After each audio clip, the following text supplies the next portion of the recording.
istighfar kepada Allah Subhanahu wa taala. Perhatikan kalimatnya, astaghfirullah, astaghfirullah, astaghfirullah. Ini yang paling pendek. Tertuang dalam kitab-kitab hadis, di antaranya Sahih Muslim nomor hadis 591. Hadis-hadis ada yang menyampaikan dengan singkat astaghfirullah, astaghfirullah, astaghfirullah. 3 kali kemudian disebutkan. Jadi ini yang paling singkat.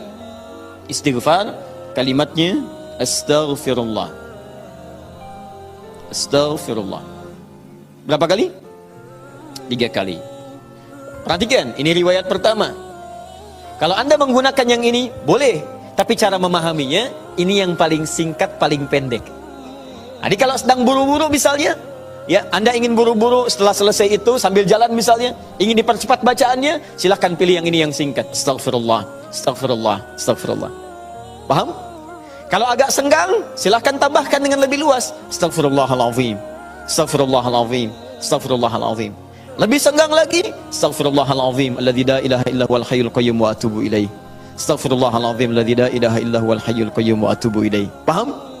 Baik, jadi kalau Anda menemukan riwayat yang ini diulang sampai 3 kali, ini yang dimaksud riwayat yang paling standar. Jelas ya? Standar. Ini standarnya, ucapkan ini astaghfirullah, astaghfirullah, astaghfirullah 3 kali. Ini amalan pertama. Tahan, hadisnya belum selesai. Jadi kalau selesai salat, assalamualaikum warahmatullah, assalamualaikum warahmatullah, duduk sebentar, tahan dulu. Apa yang diucapkan? Astaghfirullah, astaghfirullah, astaghfirullah. Selesai? Baik, tahan. Lihat baik-baik, perhatikan sini. Ini disebut amalan apa tadi? Zikir. Karena kita sedang membahas tentang zikir. Baik, sekarang yang kedua, masih ingat?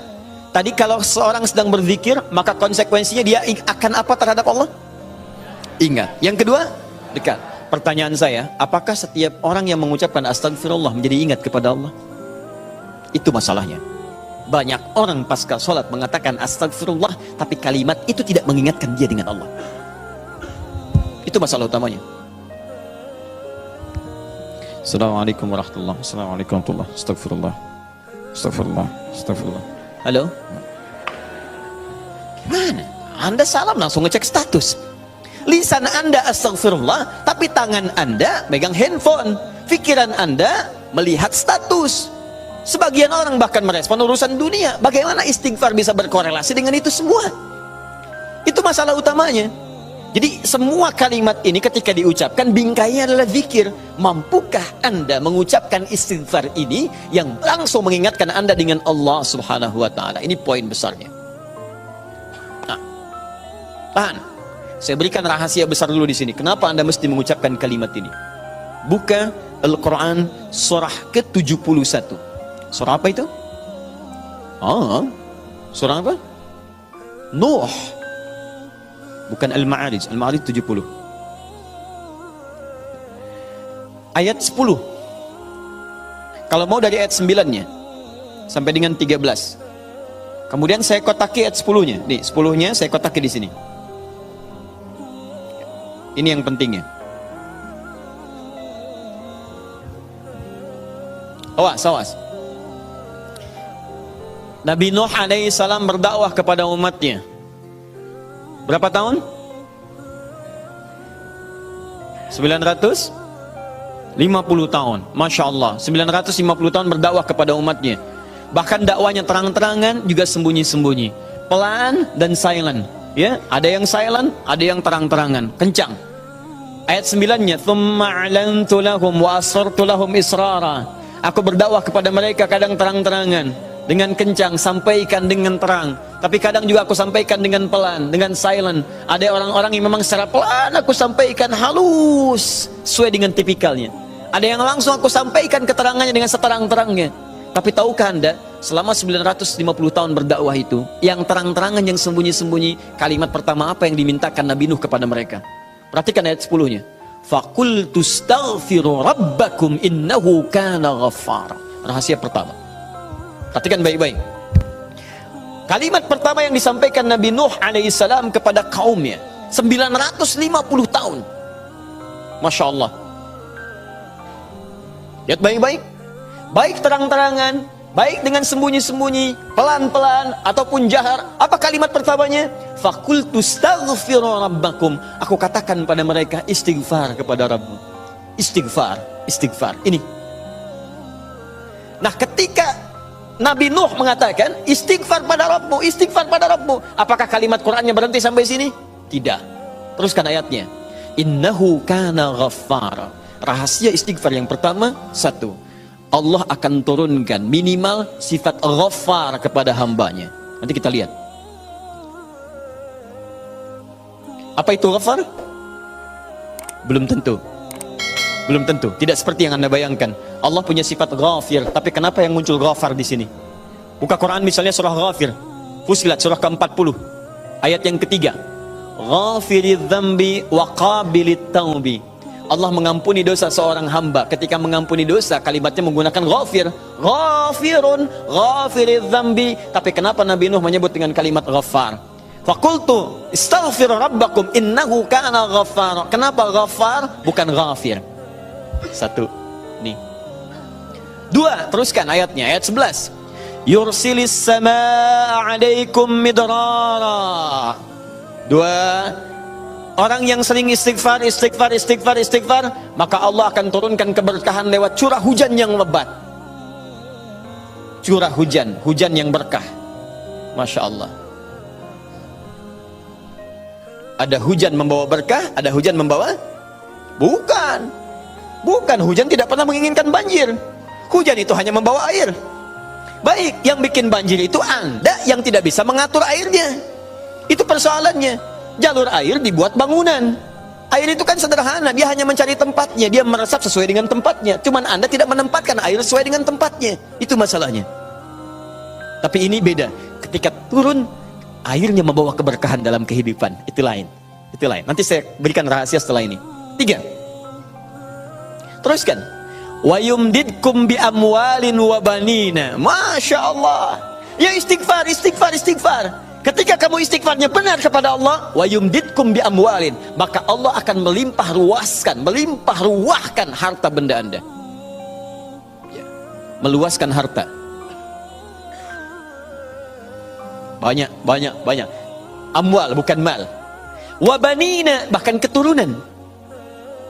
Teruskan. 1, 2, 3, 4 keturunan.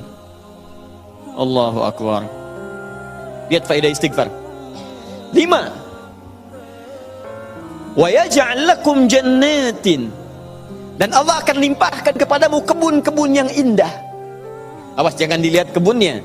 Karena kalau Anda lihat orang-orang Arab pada saat itu, mereka emas sudah banyak, Bu. Emas banyak, walaupun masih banyak di Indonesia. Ada Mas Asep, Mas Johar, Mas Sodia. Ya, tapi wujudnya beda, ya, wujudnya beda. Di sana emas banyak, perak banyak, bangunan megah. Tapi yang mereka belum dapatkan itu adalah kenikmatan pemandangan yang elok. Kebun-kebun, ya, isinya ada anggur, bawahnya kemudian ada sungai-sungai. Karena itu orang yang paling kaya di masa-masa dulu di kalangan-kalangan Arab adalah orang yang memiliki kebun-kebun yang indah. Kalau cuma emas, yang lain punya. Abu Jahal tuh nggak bangga dengan emasnya, ya. Abu Lahab tidak bangga dengan emasnya. Apa yang mereka banggakan adalah kedudukan dalam kehidupan dan harta-harta yang seperti yang digambarkan. Tapi semua itu tidak mampu menjadikan mereka sebagai hamba di hadapan Allah Subhanahu wa taala.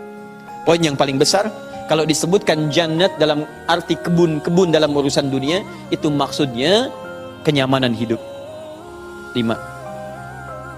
Kenyamanan atau kemapanan hidup.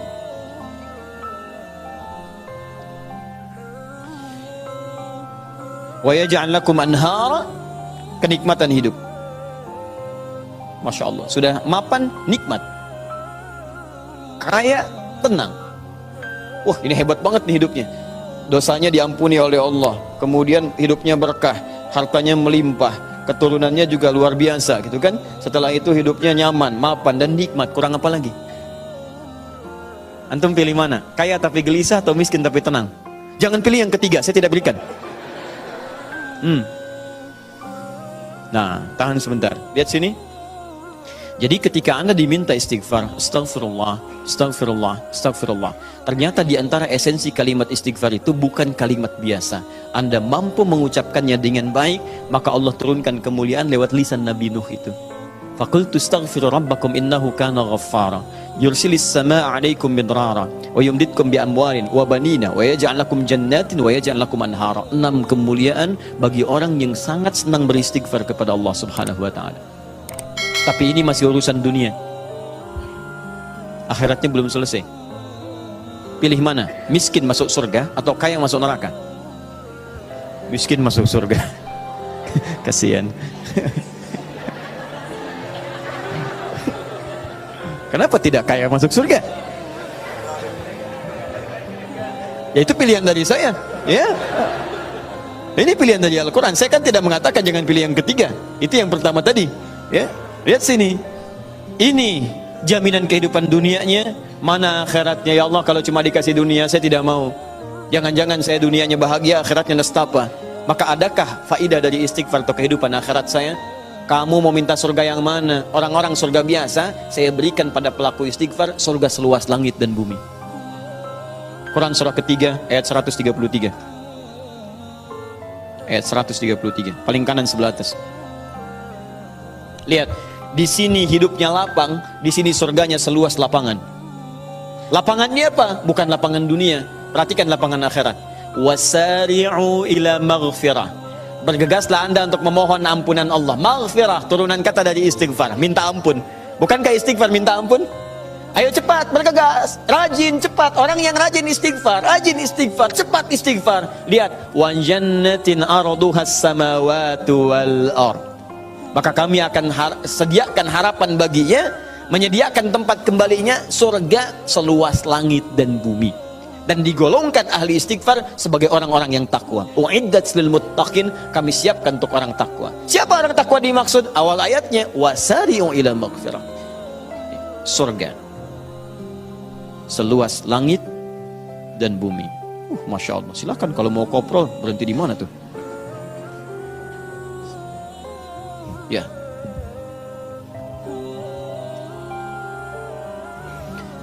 Nah, kalau ditawarkan begini, siapa yang tidak mengambil tawaran ini? Tapi persoalannya, kenapa orang banyak istighfar pasca sholat bahkan lebih daripada 3 kali? Astagfirullah, astagfirullah, astagfirullah, astagfirullah, astagfirullah, astagfirullah. Tapi mapan juga tidak. Cek. Ya, silahkan lihat. 6 ini tidak diraih. Keberkahan juga tidak didapatkan. Dan seterusnya. Bahkan kemarin di Bekasi itu ada yang terlihat, kami lihat di CCTV itu. Khusyuk pasca sholat, kayak orang menangis. Astagfirullah, astagfirullah, astagfirullah. Sudah tenang, lihat kanan kiri, tas orang dirogok begini. Kok bisa tuh astagfirullah lagi ibu juga? Ya? Apa yang salah? Ya, sekarang mari kita lihat bagaimana beristighfar seperti ini untuk mendapatkan kemuliaan-kemuliaan ini, dan bagaimana cara istighfar dengan berzikir pada Allah Subhanahu wa taala. Frame terbesarnya, frame-nya dalam amalan ini disebut dengan zikir. Ingat tadi telah disebutkan di awal. Zikir itu mesti mampu mengingatkan kita dengan Allah, juga membuat hubungan kita lebih dekat dengannya. Nah, sekarang fokus. Di antara amalan zikir pasca salat adalah istighfar. Dengan mengucapkan kalimat paling singkat, astagfirullah, astagfirullah, astagfirullah. Sekarang kita bedah dulu isi kalimatnya. Ini astaghfirullah. Dalam ilmu saraf, kalimat astaghfirullah ini dibagi ke dalam 3 bagian. 1, ada awalan menggunakan kata ista begini. Kemudian ditambah dengan akar kata ghafara. Kemudian ditambah terakhir objek harapannya kepada Allah Subhanahu wa taala. Sekarang fokus baik-baik. Ista dalam ilmu saraf itu fungsinya untuk menunjukkan salah satunya, menunjukkan pada permohonan, meminta sesuatu. Ghafara, ampunan, meminta ampunan menggunakan istaghfara. Istaghfara itu kata kerjanya, istighfar keadaannya, kata benda atau sifatnya. Jadi kalau ini menunjukkan permintaan atau permohonan, kemudian apa yang diminta? Ghafara, ampunan dari Allah Subhanahu wa taala. Tapi persoalannya dalam bahasa syariat tidak pernah ada kalimat ghafara, yaitu ampunan, kecuali disandingkan atau dilawankan kepada dosa. Ini poinnya. Jadi kalau Anda minta ampunan, Anda harus merasakan apa yang mau diampuni. Dia orang itu mustahil minta ampun kalau tidak ada yang mau diampuni. Paham? Ada seorang ngambil barang, tiba-tiba dipukulin orang lain, mengatakan ampun, ampun, ampun. Kenapa minta ampun? Untuk dihentikan pukulannya. Kenapa dipukul? Karena pernah berbuat salah. Bahasa singkatnya, jika Anda memohon ghufran kepada Allah, ampunan kepada Allah, itu artinya Anda telah berbuat kesalahan atau dosa dalam kehidupan. Jelas? Dosa dalam bahasa Arab disebut dengan dzambun namanya. Dzambun. Kalau dia banyak disebut dengan dzunubun. Dzunubun. Dzunub. Kalau dosanya satu ini, satu saja, dzambun, maka Allah menurunkan sifat untuk mengampuni satu dosa ini. Anda sebut namanya, minta kepada Allah, maka berpeluang mendapatkan ampunan dari Allah. Apa namanya? Ghafir. Sifat Allah yang mengampuni satu dosa. Ghafir. Turun Quran surah Ghafir, ya, surah ke-40 itu. Ayat ketiganya, Ghafiridz dzambi. Kata ghafir dipasangkan dengan dzambun. Ghafiridz dzambi wa qabilit taubi. Ketika Anda ingin minta ampun kepada Allah satu dosa, berbuat dosa, astaghfirullah ya Allah, ampuni saya Allah. Allah turunkan sifatnya ghafir, saya ampuni kamu, saya terima taubatmu. Paham? Tapi ketika dosa Anda berlipat, banyak dosa, mata berdosa, telinga berdosa, lisan berdosa, sampai ke kaki berdosa, maka bukan dzambun namanya, tapi dzunubun. Sifat Allah yang mengampuni aneka dosa dan tidak membiarkan hambanya larut dalam dosa, maka turunlah kemudian yang kedua disebut dengan Ghaffar namanya. Ghaffarun. Maka istighfar ketika Anda mohonkan kepada Allah, dahsyatnya bukan menurunkan sifat yang pertama ghafir, tapi menurunkan sifat yang kedua Ghaffarun. Pertanyaan saya, siapa yang dosanya cuma satu sampai hari ini? Boleh angkat tangan? Ayo, saya pulang. Anda lebih layak kalau cuma satu dosa, lebih layak memberikan tausiah dibanding Adi Hidayat yang banyak dosa. Siapa yang sampai hari ini banyak dosanya? Tidak perlu angkat tangan, saya tahu. Baik. Nah, karena kita merasa banyak dosa, kita merasa banyak berbuat kesalahan, maka bagaimana mungkin kesalahan itu bisa mengantarkan pada cita-cita yang kita harapkan? Baik, saya tanya kepada Anda semua. Misal, mohon maaf teman-teman sekalian, berkah itu terkait erat dengan kemuliaan, mulia, taat. Tidak akan bersanding dengan maksiat. Karena maksiat itu diantara cara memutus pintu rizki dalam hal yang berkah itu maksiat. Jadi kalau seseorang itu berbuat maksiat, keberkahan pada rizki tidak akan datang. Nah sekarang coba cek, mungkin rizki itu belum datang ke tempat Anda, ke rumah Anda, di kehidupan keluarga Anda. Bukan Anda kurang usaha, tapi Anda kurang mampu membebaskan diri dari maksiat dalam kehidupan. Ini poinnya. Maka dari itu ketika Anda istighfar astagfirullah, jangan cuma kosong di lisan. Kalau cuma seperti itu, bayi, balita yang umur usia 5 tahun misalnya, 5 tahun, balita 5 tahun ajarin istighfar juga. Padahal dia belum mendapatkan hisab. Anak usia 5 tahun belum balik, ajarin istighfar. Pas pada sholat, astagfirullah, astagfirullah. Apa yang mau diampuni? Orang dosanya nggak dicatat. Ya, orang yang kurang akalnya misalnya, terganggu akalnya, itu bisa istighfar juga sambil ketawain Anda malah. Astagfirullah. Loh. Tapi apa beda istighfar dia dengan Anda? Karena ketika dia istighfar nggak berpengaruh pada dirinya, karena diangkat penanya. Rufi'al qalam an thalathatin. Rufi'al qalam an thalathatin. Di antaranya anil majnuni hatta yufiqa. Dari orang terganggu syaraf sampai sadar lagi. Nah, kita yang sadar ini saat ini, maka ketika Anda mengucapkan kalimat astagfirullah, kata para ulama, sambil diingat, itu Anda berbuat dosa apa sampai mengucapkan ini? Sampai minta ampun kepada Allah. Dosa apa yang diperbuat? Maka kalau ingin latihan, coba urutkan dosa dari ujung kepala sampai ujung kaki. Salat yang pertama subuh misalnya, ya jangan terlalu banyak dulu. Untuk dosa mata misalnya, astagfirullah, ingat-ingat mata salah apa. Jangan-jangan setiap pandangan yang Anda lakukan itu belum melahirkan keberkahan. Alhamdulillah. Bisa nggak pandangannya berkah? Ada ayat di Quran. Ada orang-orang yang dimuliakan oleh Allah sampai disebut kuat iman. Orang yang kuat iman, yang pandangannya itu berkah, setiap memandang berkah. Bahkan saking berkahnya nyaman dia dalam kehidupannya. Ya, itu ada di Quran surah ke-24, punya cahaya dia. Ayat 30 sampai 31. 30 untuk laki-laki, 31 untuk perempuan. Wa qul lil mu'minina yaghuddu min absarihim. Katakan pada perempuan laki-laki beriman, setiap lelaki beriman, perhatikan, palingkan pandangannya dari yang tidak baik. Jadi kalau orang zikirnya benar, itu dia akan berpaling dari yang tidak baik. Otomatis Pak, Bu, otomatis. Bahkan yang mirip-mirip pun dengan apa yang ia punya, belum tentu kemudian ia pandang dengan berlama-lama. Jadi teman-teman sekalian, itu pandangan. Coba berapa kali dalam sehari memandang yang tidak benar? TV, handphone, gambar-gambar, itu kan? Dan seterusnya, baru keluar, memandang dengan cara yang tidak layak. Sama perempuan juga begitu, bukan kayak 31 untuk perempuan. Wa qul lil mu'minati yaghdudna min absarihinna. Katakan pada perempuan-perempuan yang beriman, awas hati-hati, perempuan-perempuan yang beriman.